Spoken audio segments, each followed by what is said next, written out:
Schön, dass ihr da seid. Ich fange einfach mal direkt an zu erzählen. Ich heiße Lina und ich arbeite seit 2 Jahren für Lieferando. Ich hab mit dem Money getalkt. Ich hab mit dem Money getalkt. Ich hab mit dem Money getalkt. Nein, ich hab mit dem Money getalkt. Lieferando ist ein Essenslieferservice und wurde 2010 von Takeaway aufgekauft und hat seitdem Monopolstatus in Deutschland. Die Online-Plattform dient lediglich als Mittler, kassiert aber die ganze Provision und diktiert die Spielregeln. Neben mir arbeiten 3700 andere FahrerInnen bei Lieferando. Das heißt, wir nehmen kleinere, kurze Aufträge an, in dem Fall Essen ausliefern. Ja, das hat natürlich viele Vorteile.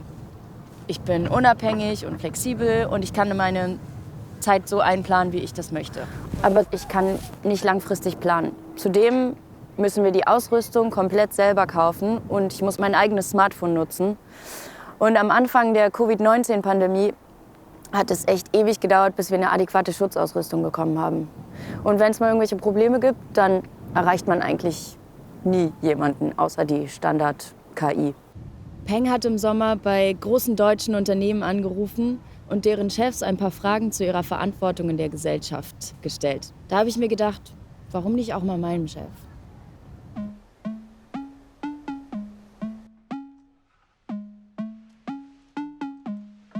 Lieferando steht als der große Gewinner der Corona-Pandemie da.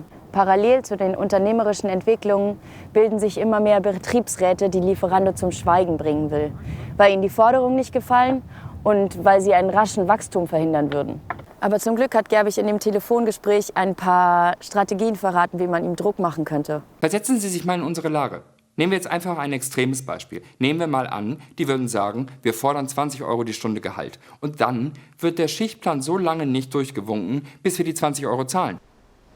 Und hier noch ein Tipp für und von Gerbich. Wir sind beispielsweise mit eigener Logistik in 38 Städten aktiv. In jeder dieser 38 Städte einen lokalen Betriebsrat gibt. Und jeder lokale Betriebsrat hat beispielsweise ein Mitspracherecht bei der Schichtplanung. Das heißt, wir verteilen unsere Fahrer jede Woche in neue Schichten ein. Das heißt, jeder der lokalen Betriebsräte kann potenziell, aus welchem Grund auch immer, unseren Schichtplan jede Woche blockieren, um irgendeine andere Sache durchzusetzen. Gerbich hat es sich in seinem Monopolstatus sehr gemütlich gemacht. Und wenn ihm da Sachen wie die eben genannten Betriebsräte in die Quere kommen oder lästig werden, dann sucht er die Antworten in der Politik. Ich kenne Firmen, die machen das Business einfach zu, wenn ein Betriebsrat gegründet wird, weil eben teilweise die Sachen nicht auf die neueren Arbeitsbedingungen abgestimmt sind. Warum macht man nicht mal einen Vorschlag, wie man das Gesetz auf die heutigen Gegebenheiten anpasst? Zurück zu den Basics. Es gibt ein Marktplatzmodell, da verdient Lieferando etwa 2 € pro Fahrt. Da stellen die Restaurants die eigenen FahrerInnen und zahlen Lieferando lediglich eine Gebühr fürs Vermitteln. Mit den eigenen FahrerInnen macht Lieferando bei jeder Fahrt Verluste. Sie sind also reines Marketing. Das war mir auch nicht klar, bevor ich dort angefangen habe zu fahren. Die FahrerInnen mit den orangenen Rucksäcken sind reines Marketing. Es ist also gar nicht primär ein Lieferdienst. Stattdessen geht es Lieferando um den Profit, indem sie Restaurants Lieferaufträge vermitteln, die dann wiederum mit ihren eigenen FahrerInnen liefern. Hör mal, wie Gerbich das dem Bundesamt für Krisenschutz und Wirtschaftshilfe vorrechnet. 90% der Orders machen wir mit dem Marktplatzmodell, 10% mit eigenen Fahrern. Und das Problem ist, so ein bisschen die Krux dabei, dass dieses Logistikgeschäft mit eigenen Fahrern hochgradig unprofitabel ist.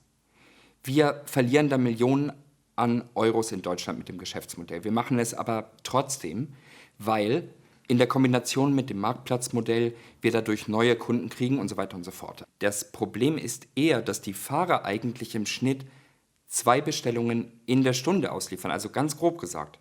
Vom Fahrer kostet uns pro Stunde 16, 17 €.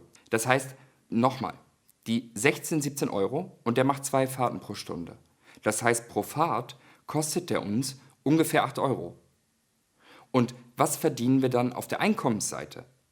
Da haben Sie im Durchschnitt bei dem Geschäft 20 € Warenkorb und im Schnitt kriegen wir, wenn wir die logistische Leistung ausüben, 25% Marge. Das heißt, wir kriegen pro Fahrt rund 5 €. beschreibt Gerbig das Modell. Allerdings wird diese Form des Marketings extrem schlecht bezahlt und auch nicht mit langfristigen Verträgen etc.